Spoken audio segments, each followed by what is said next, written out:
earning the right to your prospects' attention, to their time, to their consideration, to their business. That is just the underlying thread, the mindset that supports everything else I teach. Because if we are not writing emails in a way or preparing for discovery calls in a way that earns the right to ask our prospects to give us their most valuable resource, which is their time and attention, and then later stake, their really their reputation on the line to advocate for buying our product or solution, then we are simply not doing our jobs.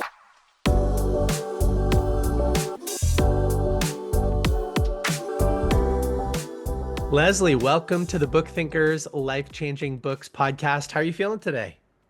I am feeling good. I'm feeling like I am in the final moments of getting my life-changing book into the hands of people. So I'm pretty excited about it. Give us the pitch. What is the book? Yeah, profit generating pipeline, a proven formula to earn trust and drive revenue. So it is very focused on helping people that are doing that top of funnel, like that outbound sales work, do it in a way that doesn't feel icky, that doesn't turn off our buyers, where they are getting responses and they are responses from people that are excited to learn more, to have a conversation about how the solution they have can help solve their prospects' problems. Yeah, well, you are speaking to the right podcast host because number one, as I probably shared with you during our original connection, I used to be in high ticket B2B software sales.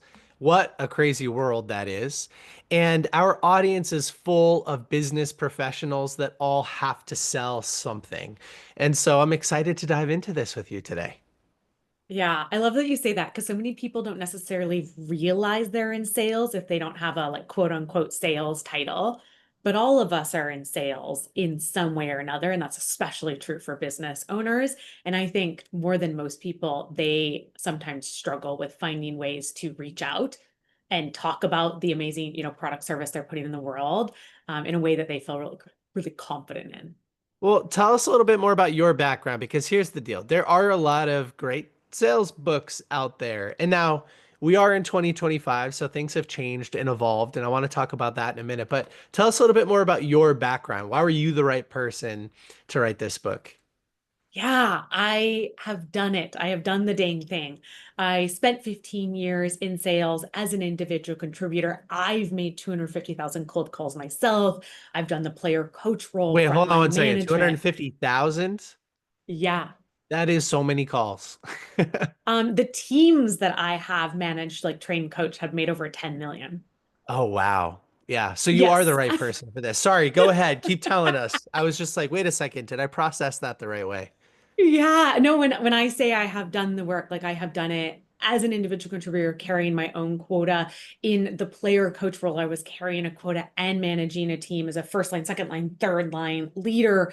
So I have both done the work of standing up, like creating and standing up the strategy, building the repeatable processes, but also have been in the seat where I've been responsible for executing them myself. And it's interesting because I do think that sales has changed, which everybody says, right? But even in the last year, I feel like outbound has gotten harder.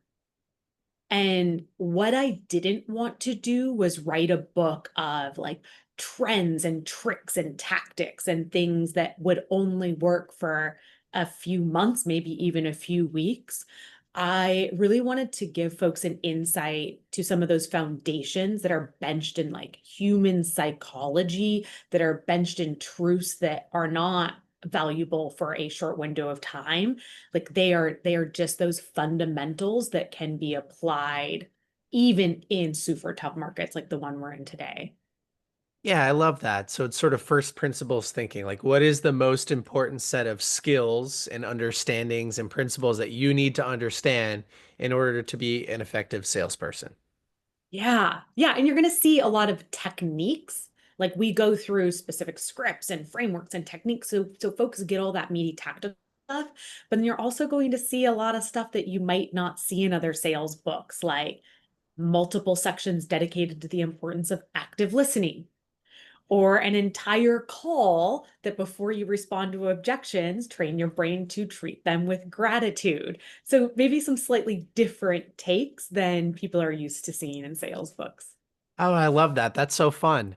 I don't think I've ever thought about gratitude and sales in the same sentence. Although I've spent my whole adult life selling and I have a bunch of gratitude tattoos and gratitude is part of my daily practice, but here I am bridging two worlds that I never thought would be combined. So tell us what that actually means. Can you give us an example? Yeah, yeah. I think about it most clearly when I'm training folks how to respond to objections. And where I start is getting them to admit that not hearing an objection is always worse than hearing an objection because not hearing it means you were just hung up on. Maybe they lied. Maybe it was just an omission of the truth that's going to get you ghosted later. So, hearing an objection leaves space for a conversation to be had. Like it leaves the door open a little bit. And certainly later in the sales cycle, hearing that objection, concern, question means that you've created a space that's safe enough that your prospects feel like they can be honest with you. So, retraining our brains to realize that if we are hearing objections, it both gives us an opportunity to continue the conversation and it also is indicative of us creating a safe dynamic for our prospects to engage. But that's so different than the narrative that we have historically heard around objections, which is like smash them, like tackle them, crush them. Yeah, I was always taught back in the day before even the software sales. I was in door-to-door sales. I ran my own house painting business, and I was taught this framework of restate the objection, isolate it, so make sure that if it's solved, nothing else will pop up, and then handle it. And I feel like that's too much emphasis on like you said, crushing the objection and not opening up like a vulnerable, safe conversation to make sure that what you're selling is actually needed and that whoever is buying it feels really comfortable moving forward rather than like they have to because you pulled something over their head or whatever. Yeah, I love the isolate technique, but it's better served for later stages in the conversation when you're moving to that like negotiation bottom of funnel part of the sales process.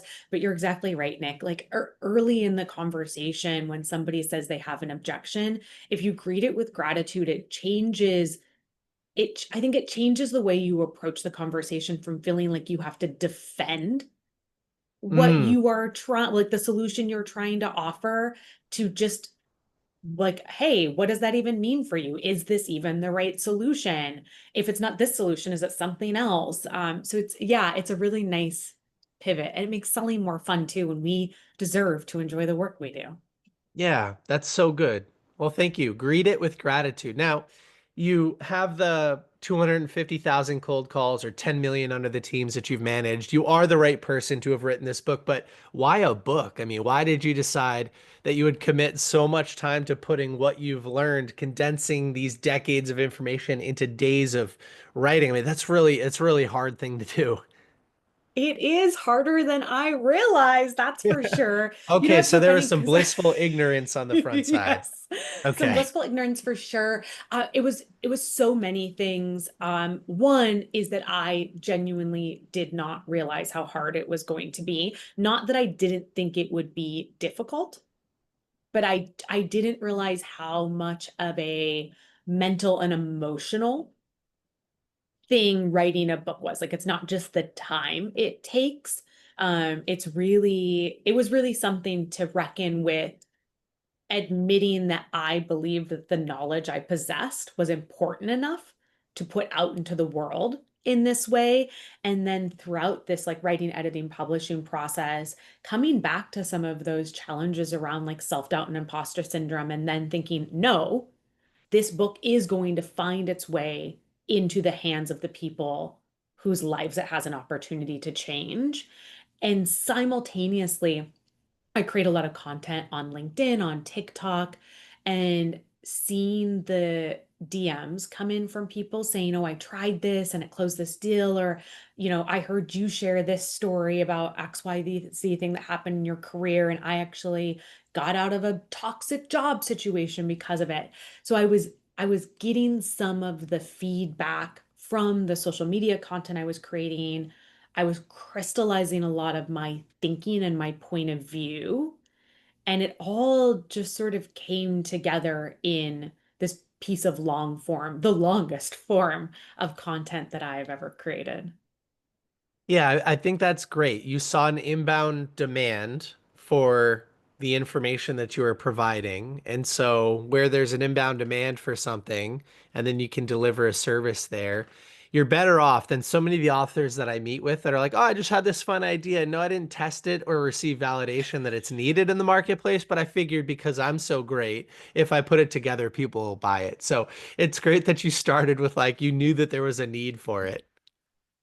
Yeah, and it's what I teach my clients. So the middle of the book, it's a 9-part formula, and that formula, that blueprint, is what I have been teaching my consulting clients. It's what they pay me like tens of thousands of dollars for.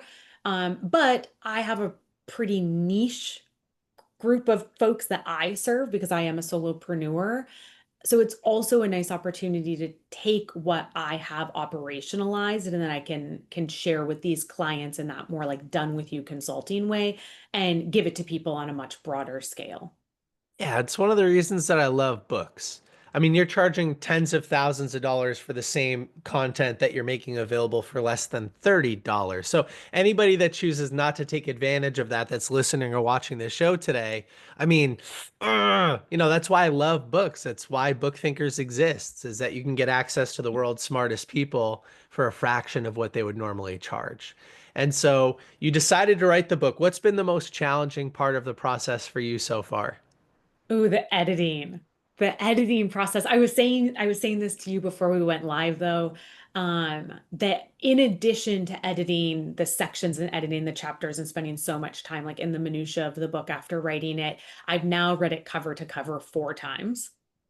And so while the editing process has really tested my skill sets, because I would not say I'm a strong editor, like that's not something I came to the table with as a domain expertise. The book that I submitted to my publisher last year is a much, much different book than I'm putting in the hands of people. And I think I was having this conversation last night that the knowledge has always been good, but good knowledge doesn't equal a good book. So it's been Hmm. that process of taking my knowledge and synthesizing it, refining it, make sure I'm telling the right like anecdotes and personal stories so that it's sticky, and then translating that into like, let's see, 8,500 fewer words than it was when I first sent it to my publisher, so that I'm getting knowledge into the hands of people in a way that I think it's most accessible to them and that they will be most easily able to convert into action so that they can gain the benefit in their own outbound motions. Yeah, it reminds me, I think it's a Blaise Pascal quote that's like, I apologize for the length of this letter. If I had more time, I would have written a shorter one. And so it takes time to refine your content to simplify it, but keep the value there. So did that just happen as a natural byproduct of having to go back through the book, or did you learn and collect new ways of communicating throughout the revision process? Like, what actually happened that led to 8,500 fewer words? Yeah, and I should say that's 8,500 fewer words even after I've added in like the forward, the implementation, all the other stuff. So I think I probably cut like 16,000 words, and then I've added in some precision with like anecdotes and making sure that the thing I was trying to communicate was actually being driven home as a point. So I think it was a little bit of both, Nick. I think as I synthesized the concepts while I was writing the book, it helped me be a better consultant because I wasn't just Hmm. teaching them and workshopping them. I really like, here's a perfect example. when I very, very first started talking about the book like 2 years ago, and I was talking about some of the terminology I would use in the book, I found that people would say, how do you define that? And I was like, oh, that's a really interesting question. I've never come up with a definition. I can describe to you what it is. I can describe to you how to do it. We can workshop it together. I can outline the set of steps or the process to get from A to B, but I don't have crisp one sentence definitions for a lot of the things that I'm teaching. So it pushed me to get crisper in the way that I was explaining things that then allowed me to have better conversations with my clients. And through those better conversations with my clients, I could feed back more examples and more of that precision to the book. So it was a bit circular. Did you find any of your writing to be surprising? Like, ooh, I can't believe I wrote that. I don't remember writing that. Like, did that ever happen as part of the process? Um, I found some of my writing to be very repetitive and was like, I will forever curse all of the people that just kept telling me, just write it all. That's what the editing process is for. Don't worry about editing while you write. That was terrible advice. Like I should have edited just a little bit while I was writing. But I will say the first time that I read part one all the way through, and part one is very focused on foundational leadership, like the premise that before you can ask your team to follow your processes and to trust your vision, you have to show them that you are worthy of that trust. And I had read all of that through. And my husband's in the other room working, and I finished it and I was like, oh my God, this is really good. And I hear him from the other room go, what? What do you mean? What do you mean? Did you not already know that? But I had been editing in, chapters and chunks and sections. And so I hadn't really sat down after doing all of that heavy editorial and developmental work to read it word for word. So I think I don't know if surprised is the right word, but it felt very validating to read it and afterwards say, oh, this is something that I would read if I was not the one that had written it. That's a great realization to have because sometimes I'll meet an author who's written something for their younger self, but it's not positioned or written in a way that their younger self would have found it attractive, right? It's too elevated or too distant or whatever, that it doesn't resonate at an emotional level. So I'm happy to hear that you do think a younger version of yourself would resonate with the content.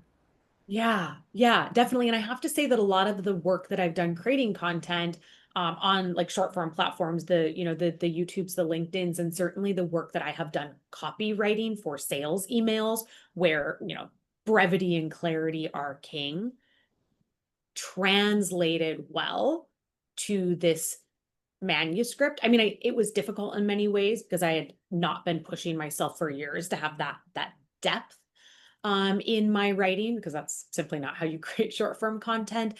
But it helped me write with simpler, more direct words and sentences, which had I have attempted this earlier in my career, I think I would have fallen into the trap of trying to write with these big words and fancy sentences to try to make myself feel and sound smart. Hmm. But 20 years into my career, I understand that like short, simple sentences, direct communication, that is how you can best share your knowledge with people in a way that it's just easy for them to digest. Yeah, I love that takeaway. It reminds me, there's a previous guest on this show, Alex Hormozy, and he talks a lot about how during his sort of revision process, he's simplifying to the point where a fifth grader could understand these complex business subjects. And I think Yeah. that that's the mark of a true master right there, is that you're not trying to sound smart. You're trying to be understood, and those are very different things. Now, my next question for you, the subtitle of the book is A Proven Formula to Earn Trust and Drive Revenue. Talk to us a little bit about earning trust. I think a lot about accelerating trust and building trust as a personal brand through social media, but how do you do that as a salesperson? What are some of the techniques that you've written about? Yeah, I love that you honed in on trust specifically because when I was going through the title iteration process, I got a tremendous amount of pushback Oh, really? on the earn trust piece of the title because it doesn't pass that I want test. Like I want to drive revenue. I want a profit generating pipeline. But do most sellers and sales leaders want to do the work of earning trust? Hmm. I know. But it was a non-negotiable for me because the concept of earning the right not just to ask your team or your bosses to trust you, to trust your processes, to trust your vision, but in the context of this book, earning the right to your prospects' attention, to their time, to their consideration, to their business. That is just the underlying thread, the mindset that supports everything else I teach. Because if we are not writing emails in a way or preparing for discovery calls in a way that earns the right to ask our prospects to give us their most valuable resource, which is their time and attention, and then later stake, their like really their reputation on the line to advocate for buying our product or solution, then like we are simply not doing our jobs. Yeah, I think so too. I'm surprised.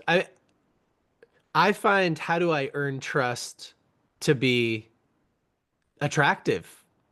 Maybe that's because I understand it's a prerequisite to doing business or part of the process, but I always think about, I think a lot about trust, I guess, earning Yeah. trust. Yeah.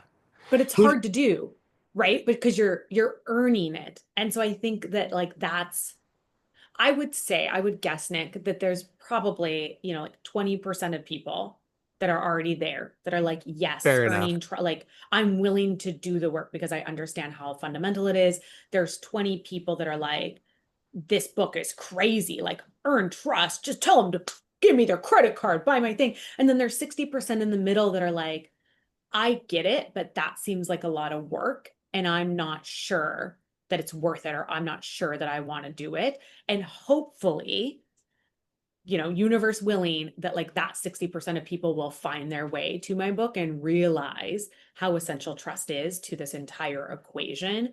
And that they will be able to use the strategies that I teach in my book to tap into selling in a way that better serves them and better serves the prospects.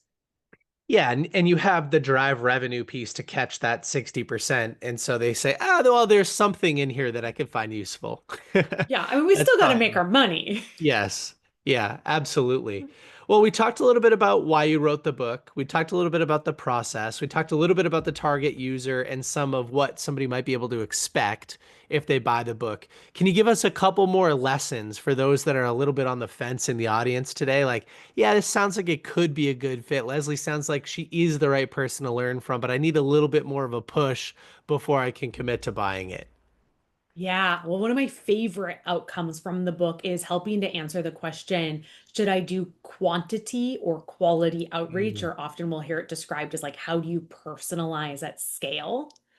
And so what the beginning chapters of like the proven blueprint portion walk you through are how to manage your territory in a way that allows you to build lists that are tight enough, that are segmented enough where you can write sales copy that is so relevant to that specific segment that you no longer have to do contact level personalization.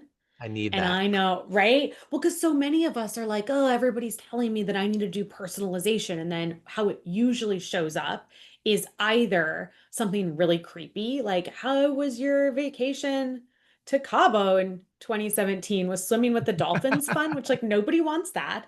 Or it's really disingenuous. Like, I see you're the founder at Book Thinkers, or I saw your LinkedIn post and love what you're doing in today's B2B sales landscape. It's a game changer. Anyways, here's my widget, Yeah. right?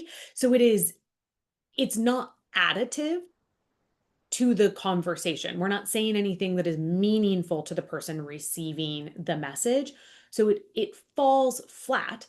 But even when sellers are getting contact level personalization right, it's not scalable. So for the majority of us that are selling something in the B2B space that's between like 20 to 45K annually, numbers still do matter. Like you have to have enough at bats. So that I call it a micro campaign strategy. And that is like having a tight enough list that you can be super confident you know what is relevant to them so that you can create messaging that speaks to them directly, that speaks to their outcomes without having to do contact level personalization. And it is one of my favorite things that I teach. And I'm so excited to get it into people's hands so that I get fewer, I see you're the founder at Sales-Led GTM Agency emails, and more emails that speak to my problems and the outcomes that are important to me. Yeah, I need that. So I'm excited to Copy go through coming the your book. way. I'm Yeah. excited to go through the book line by line and be able to implement that piece because yeah, that's missing out there. And I think that my agency, does a lot of like individual contact level outreach as a result of that. Yeah. Well, good. So now we've gone through expected outcomes. What is your outcome for the book launch? Like, what are your hopes? Uh, are you trying to hit a list? Like, what Hopes can and people be rooting dreams. for? I know. Well, I don't want to get in trouble with our friends at Brand Builders Group and say that my number one priority is hitting a list because I know it's not about the lists. It's about getting the books into the hands of people that can use it to change their lives. And that is important. I wrote it, but like, my gosh, I have put in the work and I do really want to hit a list. And I'm on pace to launch as an instant USA Today bestseller. So it's amazing the endorsements that have come in so far from, USA Today, New York Times, Wall Street Journal, best-selling authors, like have like it just has been so incredible to see the immediate like overwhelming positive support. So thank you for everybody that's done an endorsement. I'm so grateful to know that the book is meaningful to you in the same ways that it is meaningful to me. And yeah, like here we go, days away from finding out if I achieved that dream of launching as a USA Today bestseller. Yeah, it really seems like you've done the work. I mean, for those that haven't gone to the show notes yet, to click whatever link you're about to tell us to click to go get a copy of the book, where should people go? What should they do? How do they buy their copy or maybe bulk order some for friends and family? Yeah, so profit generating pipeline is available on every single e-commerce site, but I suggest that you go to salesledgtm.com/book because you can then put in your confirmation code and get access to over $400 in freebies that I have set up. So I host a book club, so it's access to that like exclusive time with me and my intimate book club every single month. An amazing interview with the man that wrote the foreword, Andy Paul, who's a 3-time Wall Street Journal bestselling author himself. My virtual launch party, and I'm going to give away over $1,000 in like swag and food, all of my live launch parties. So it's great stuff. Come hang out with me by putting your confirmation code at salesledgtm.com/book once you have purchased it. Okay, perfect. We'll have that in the show notes. And then to wrap up, if the book was deleted, gone, all the bonuses gone, but you could leave the world with just one simple message from the book, what would that be? Earn the right Earn the right. would be the message. Like at every point in your interactions with prospects, ask yourself, what have I done to earn the right to make this ask of them? I love that. Well, thank you so much for your time today. This was a blast. And although we're recording it in advance of launch, this will be coming out right in advance of your launch, like right before the launch. So everybody that's listening or watching or has made it this far into the podcast, go grab a copy of the book or buy one for someone in your network for who the book is relevant. One fun hack for gifting books is that rarely will they contribute the value from that book to the author. So sorry, Leslie, but they'll contribute it to you as the person that gifted it. Gift a copy of the book, make somebody's day. And again, thank you so much for coming on the show. Thank you so much, Nick.